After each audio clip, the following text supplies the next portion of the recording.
All right. Well, we're in James 3, and we'll pick up we talked about 2 weeks ago, talked about verses 1 and 2. He's talking about the tongue again. And so we started that discussion. And so he makes a couple of comparisons. He compares what controlling the tongue looks like. And so he gives us two of those in verses 3, one in verse 3, and then another one in verse 4.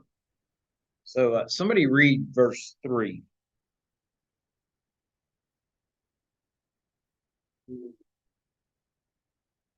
Okay. Who's the we on the large horse? Certain humans. Because I've had very little success because, I've been thrown from horses and I had a saddle going down the side of the horse. But if you know what you're doing, are they?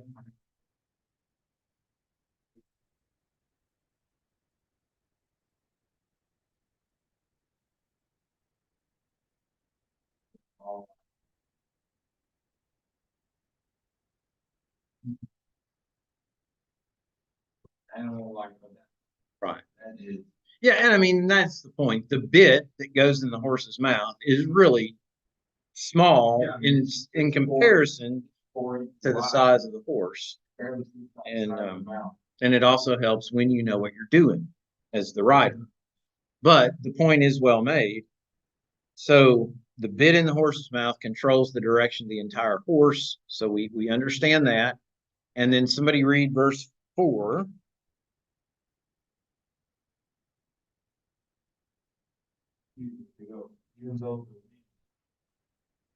That's interesting too, because he's not writing about the kind of boat we're thinking of when we read about a big boat with a rudder and a motor.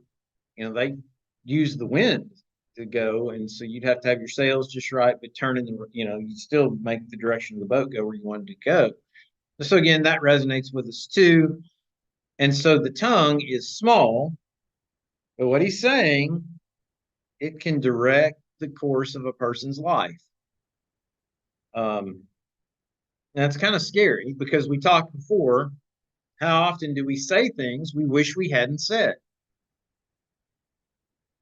Frequent. And even as you get older and you stop, even if it's something where you've got time to think about it, and that's maybe an area where texting helps because maybe you get a text message and you're like, I don't know if I ought to respond to that. I don't know if I ought to say to her what I'm thinking I ought to say to her. Even when you've got time to think about it, then in the end, sometimes you're like, I'm still going to say it. And then you end up wishing you hadn't said it or thinking, well, I told myself I shouldn't have said that. And then you come to the marriage seminar. That's right. And so then he says in the beginning of verse 5, because verse 5 is weird. It's one where the New Living breaks the paragraph right in the middle of the verse because they feel like the thought switches directions. But it says, in the same way, the tongue is a small thing that makes grand speeches. So we talk about all that, but are we really talking about controlling the tongue? Or is this really talking about controlling something else based on other things we understand about Scripture? If it gets to the tongue and goes, then that's when the fire gets set. He's going to talk about that, but is it really the tongue that's the problem? Or is it something else?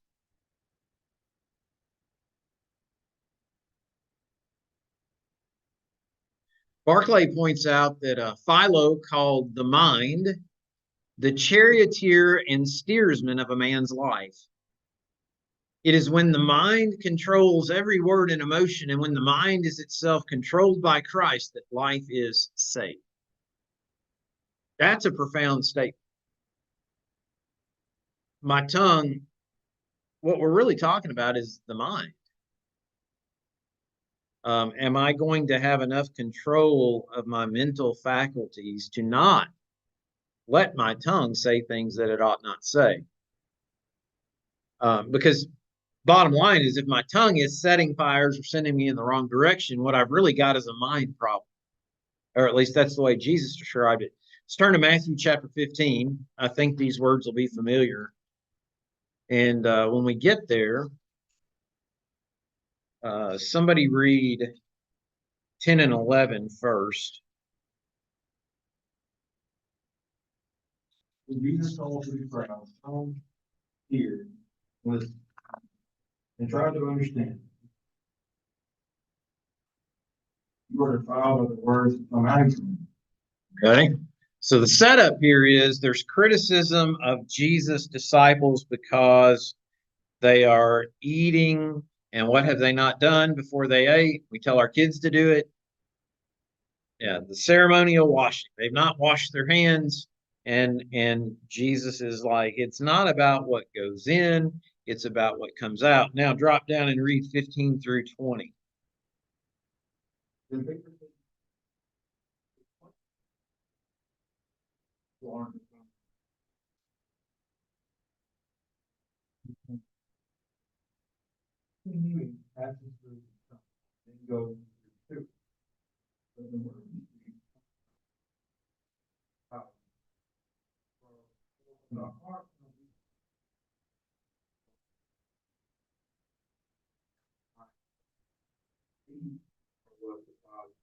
Eating with unwashed hands.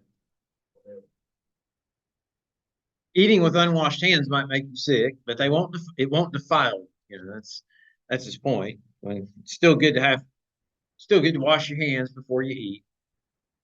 But he's making a point here. So is it when James writes about the tongue? Is it really about the tongue at a core level?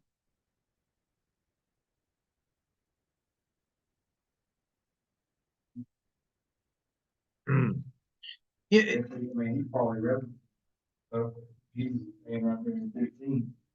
You know, he's probably reiterating some of the things he's heard. He's probably heard that multiple times. How often, and here's one way to think about it, and you can answer, you don't have to, but it's a way to think about it. How often do you find yourself having to censor yourself? In other words, there's all these words going up here, and I somehow have a filter that they don't all come out of my mouth. If I get my mind right, eventually I'm not having to do all this censoring because I'm not thinking those things.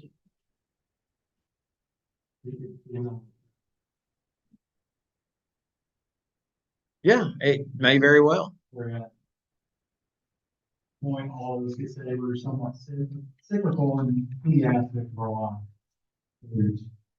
Whether it's physically working at, whether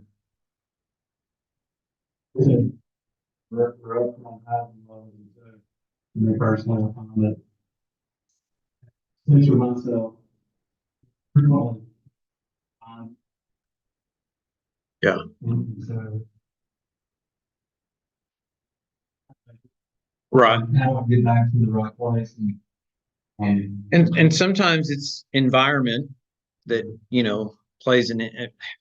One of our members was talking about somebody she knows in the family that's got a big language problem, and the excuse the person in the family makes is that's how everybody I work with talks, and so that's why I use those words.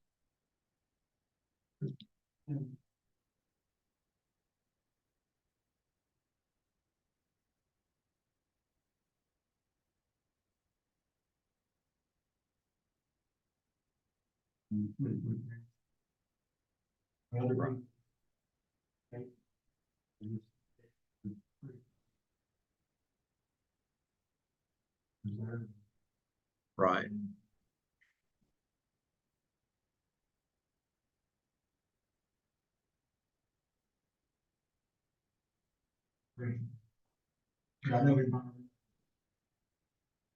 That's a good point.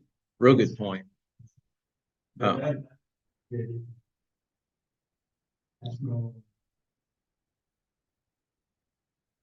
Some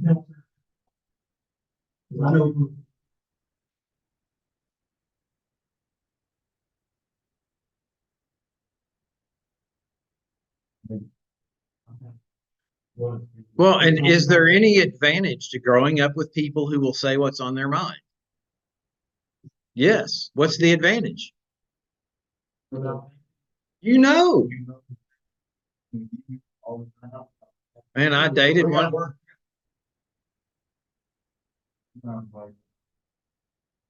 Dated one girl for a while, and if she got mad, she went silent. And I'm like, but if you don't tell me, I'm gonna do the same thing again because I don't know what you're mad about, you know? Oh, you don't go silent. Surely not. You sound I would have thought you'd be a vocal person. Okay.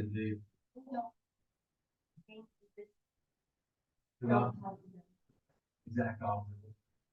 Right. And so really, I mean, and I don't know how many years y'all been married?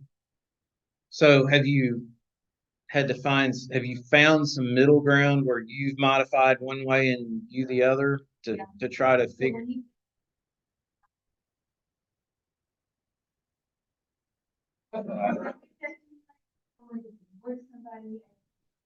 right. Yeah, it's sometimes it may have to do with who we're hanging out with or who we're in the relationship with, but yeah, that's a really good point. Your background can have a huge impact. It took me 32 years to get to the point where I was a Mhm. reasonable enough person to get married. Right, right. And so I'm going to my 20s. But you don't know what you don't know. Right? But Well, what I guess what I'm saying though is what the norm that we grow up with doesn't necessarily seem like a big problem to us because it's been the norm. And so until you go out with somebody and they're like, "What is wrong with you?" And you're like, "What's wrong with me?" And they're like, "Yeah, you know," and until somebody points it out, and then it's hard to sometimes realize, well, I've been this way all my life. How am I going to change that in it? So, but even if my upbringing and my nature is to communicate everything that's on my mind, is it always what I say, or does a lot of it have to do with the way I say it? You know, I think over time, part of it is learning how to say the things we're going to say to people because we can say what needs to be said and we can set a fire, or we may be able to figure out a way to say what needs to be said and do so without setting the room on fire. And it's usually in the emotional moment when the room gets set on fire. Um, Usually, if you can think it through, then you're more likely to get it right or get it better. But but y'all bring up a great point about two completely different approaches and how do you bring that together and figure it out and get along.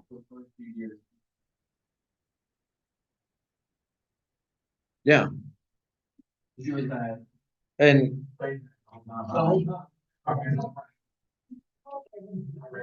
yeah. And it is frustrating when you feel like I'm supposed to be a mind reader, but I don't. And the other side of it, in all honesty, sometimes when we use that excuse, we probably know what we could have done better. We'd like it for them to say it out loud, but sometimes we do know. So there's probably some got to ride the fence. I got to play both sides. Um, so anyway, the goal is not to set a fire when we start talking, and so it doesn't mean that we. How did you all in your family, if you went really quiet, doesn't that build up over time? I mean, how did you? Oh wow, because well, it's just like parenting. You know, one of the things about parenting, and I say it's more art than science because every kid is different, and what you're trying to figure out is how much guidance, not pressure, but how much, you know, because if you put too much pressure on anything, what happens? It blows up. And so you're trying to figure out, okay, how do I give the right amount of guidance without blowing this kid up? And that's why I think parenting is art as much as it is science, because every kid is different. And it seems, when you stay quiet and things build up, eventually they got to go somewhere.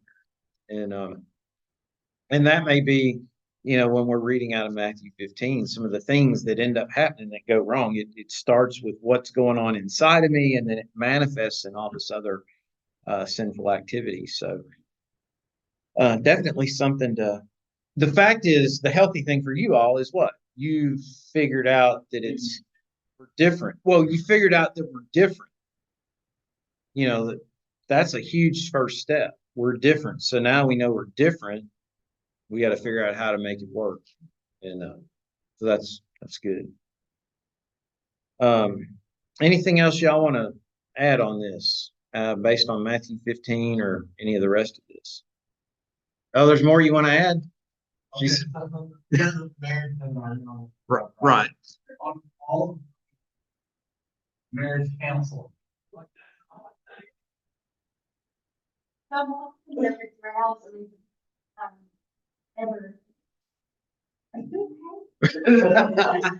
Well, see, and that's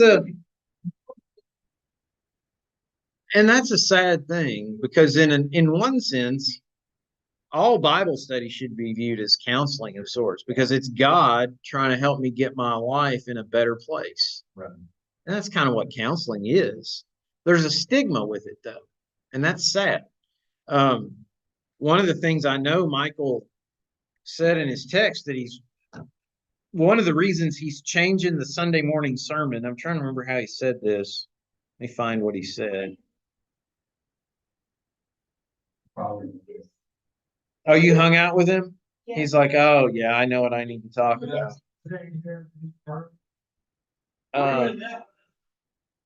That may have, I thought he was saying he wanted to spend more time talking to everybody about how to fight the right way.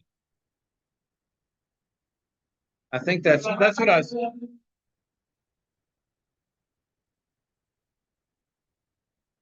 Yeah. He said, he said by changing the way he's going to do Sunday morning, he said it will also allow me to spend a little more time on Saturday helping couples learn how to fight better. Are we going to have, and maybe fight's not the best word, but are we going to have our disagreements? And maybe fight is the right way. But is there a right way and a wrong way to fight? Probably so. And we got to learn that within the church family too, right? Because if we are a family, are we going to disagree on things? Sure. So when we disagree, because some people, they have their first disagreement, and what do? They go to another church, go to another family. Well, we don't get to do that. Well, some people do that. Person's been married 6 or 7 times, because every time something goes wrong, they go start another family somewhere. Well, that doesn't work. And so really some of those same principles that we understand have to happen at home really have to apply to us as church family, because if we do life together, we're going to disagree about something. And there's a healthy way to disagree, and there's an unhealthy way to disagree. And so we've got to learn to work through those things. And of course, it starts with the heart. A lot of it has to do with controlling the tongue. That's where our discussion tonight started.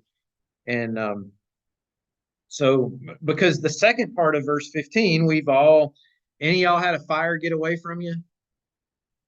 I mean, it is a horrible feeling if you've got a fire going and you see that it may be going to get away. Wow.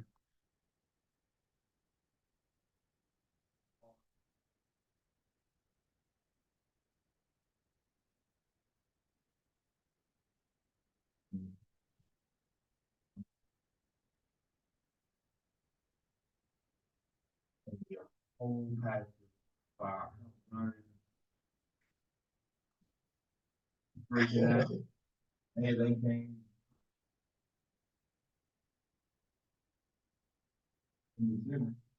He put it out too. I was like, no, you can leave that.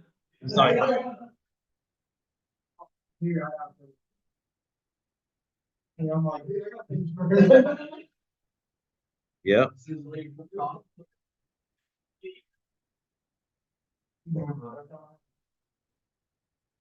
Yeah. That's what's right. Who did? Oh, if he get one. Yeah, it doesn't take, I mean, it doesn't, um, I'm really surprised that we don't see more of it. You know, less people are smoking today, but if you're smoking and driving, where's your cigarette going when you're done? It's out the window. When I was, at whatever point I was doing these notes, there'd evidently been a big grass fire near Bucky's over in Athens. You got to believe that was probably one cigarette. That's all it takes. I mean, and the verse says, going back to when I use my words the wrong way, but a tiny spark can set a great forest on fire. And I mean, you know, I don't know, you grew up with it. I don't know when they stopped doing it. Smokey the Bear, only who can prevent forest fires. Well, it's the same thing with your tongue. You know, you got to prevent them by not saying what you thought you were going to say. A couple years ago, fire, we did on the mountain, with the spark thing. Oh, really? Alright.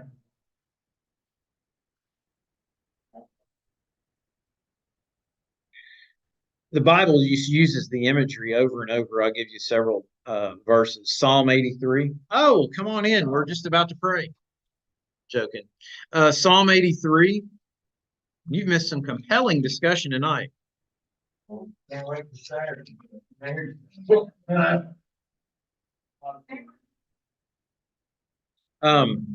Psalm 83. The psalmist is praying regarding what he wants God to do with the wicked.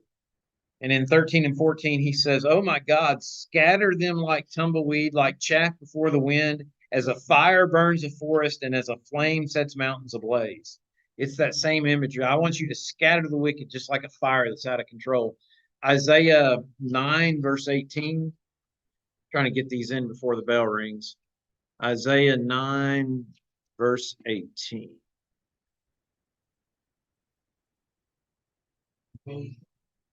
Read 18. So, like a brush fire, only briars and thorns, but also set fires ablaze, and burning of clouds and smoke.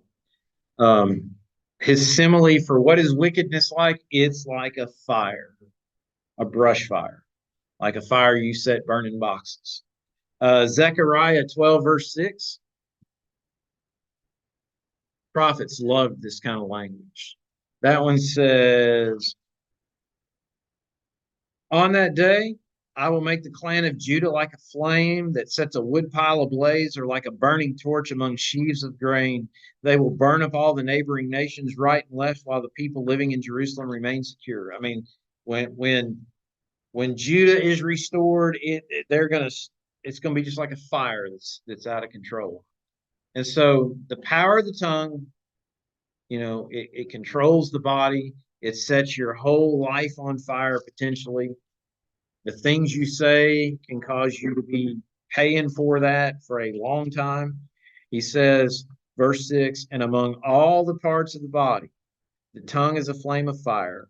It's a whole world of wickedness, corrupting your entire body. It can set your whole life on fire, for it is set on fire by hell itself." And we don't have time to dig into that verse tonight. We can pick up there in a couple weeks, but we're not reading anything that's news to us that we didn't know. It's all about whether we think it's a big enough deal to control our minds so that our minds can then control what we say. And again, the goal is to get to where I'm not having to sound like I don't have to censor myself all the time.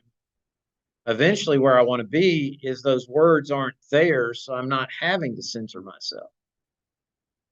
Kind of where I want to be.